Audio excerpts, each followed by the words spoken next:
Rebonjour Hadi. Oui, rebonjour Mariama. Ça va? Ça va très bien. Alors le livre du jour, c'est La Révolution bilingue, le futur de l'éducation qui s'écrit en 2 langues. Oui. Mot donc sur l'auteur. Alors, Fabrice Jomon est un Français vivant aux États-Unis depuis plus de 20 ans. Il est écrivain, chercheur, éducateur, éditeur et il est attaché à l'éducation pour l'ambassade de France aux États-Unis et actuellement, il est administrateur de programme à la Fondation Agir contre l'exclusion. Fabrice Jomon est titulaire d'un doctorat en éducation internationale et il est professeur à l'Université de New York.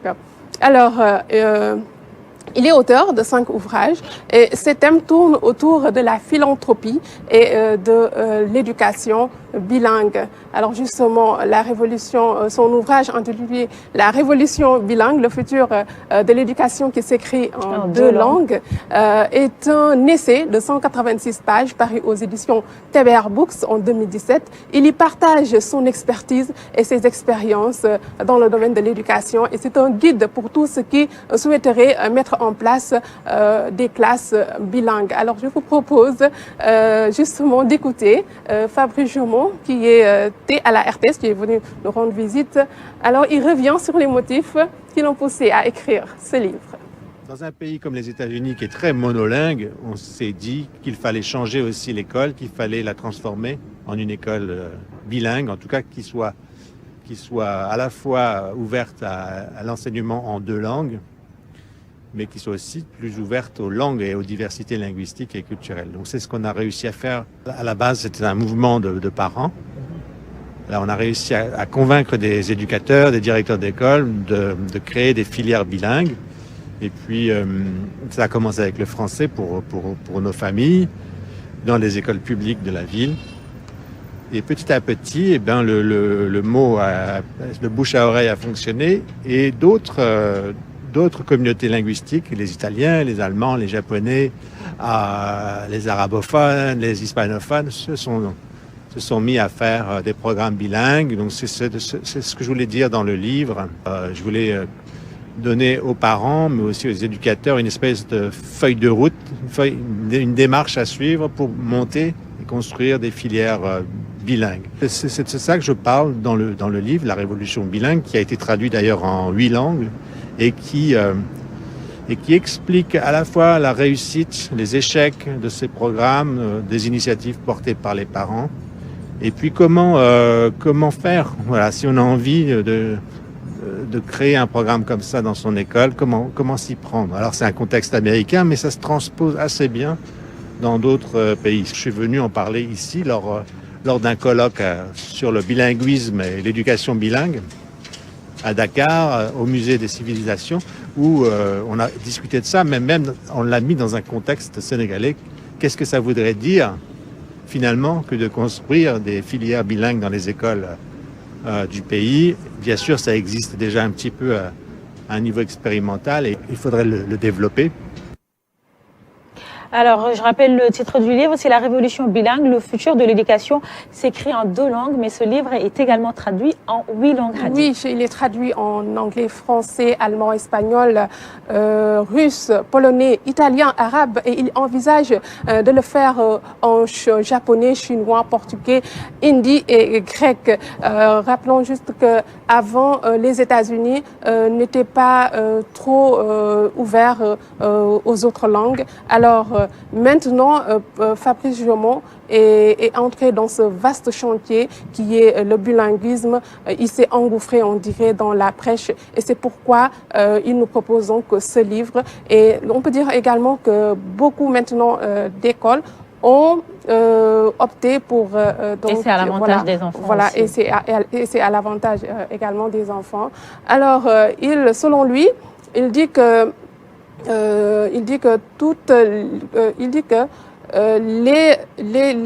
comment dirais-je, j'ai perdu le mot, que les classes, qu'on peut instaurer un programme bilingue voilà, on peut instaurer donc un programme bilingue solide de la maternelle au lycée. Voilà.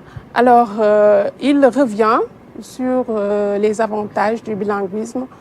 Nous allons l'écouter.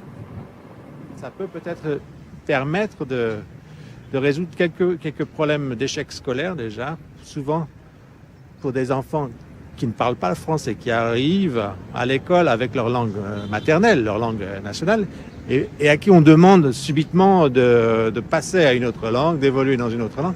Alors ça, bien sûr, certains peuvent y arriver, ils peuvent réussir à s'en sortir, mais je crois que pour beaucoup, il doit y avoir des conséquences assez graves sur leur réussite scolaire. En étant éduqué en deux langues, on développe tout un tas d'avantages, de compétences, qu'elles soient cognitives, qu'elles soient linguistiques, même en mathématiques.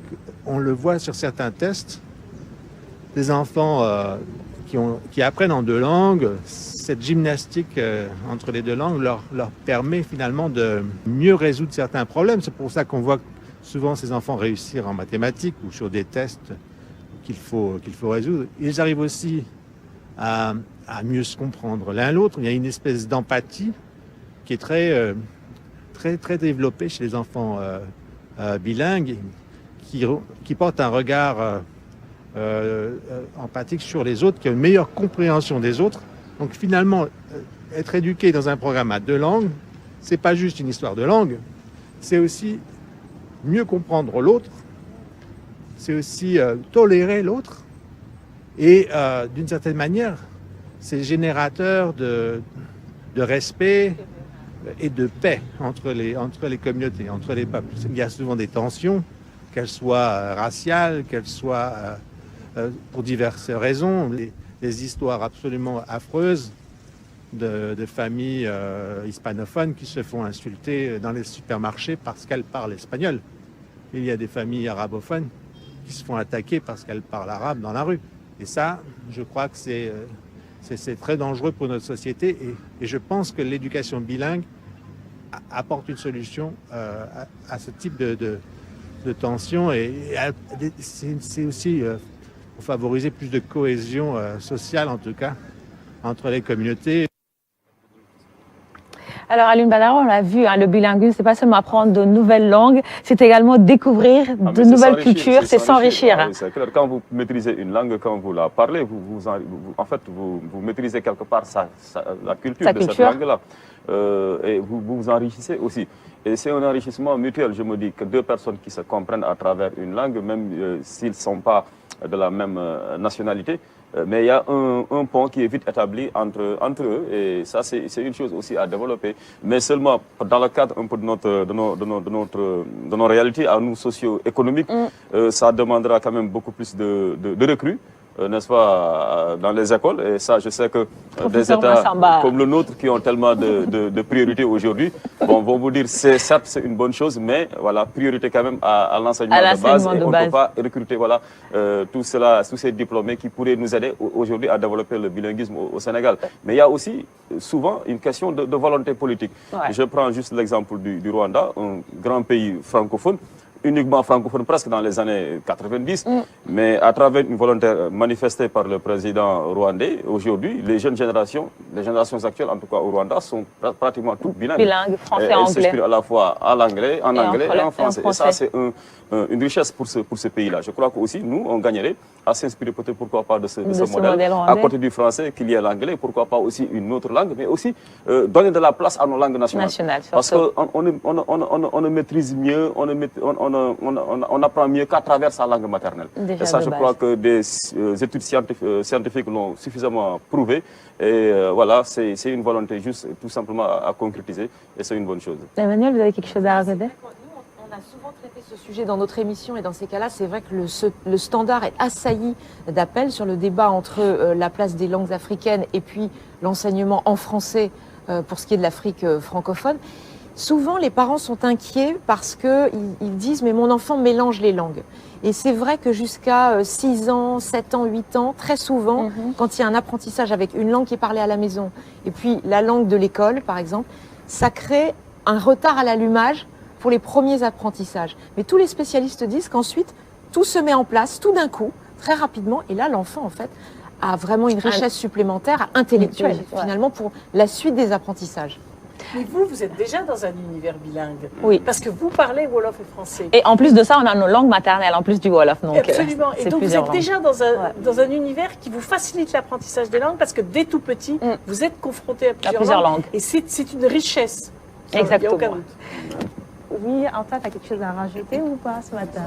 Ah ouais, toi, on a un problème de micro. Massamba, oui. Bon, je peux te dire que je pense que c'est la tendance actuellement. Hein. Par exemple, si vous allez aux États-Unis, eux-mêmes, ils encouragent la création d'écoles à l'intérieur des États-Unis, mais de d'autres pays. Par exemple, vous allez, moi, je pourrais peut-être venir avec la vidéo pour vous montrer une école japonaise aux États-Unis, comment ça crée le brassage, une école chinoise aux États-Unis, comment ces enfants, etc. Donc, in fine, au-delà de ce brassage, au-delà de cette socialisation, c'est des enfants qui sont préparés à une ouverture, qui sont préparés à une véritable... voilà, face aux mutations, ils n'ont pas de problème. Et au Sénégal, heureusement aussi, nous avons l'école franco-sénégalaise. Ouais. Et aujourd'hui aussi, par rapport même à ce colloque que Cité scolaire internationale a organisé, il y a aussi une école bilingue à Almadi. Donc, anglais, français. Ouais. Donc, plus les langues nationales. Merci Massamba. Très rapidement, Khadi, pour conclure.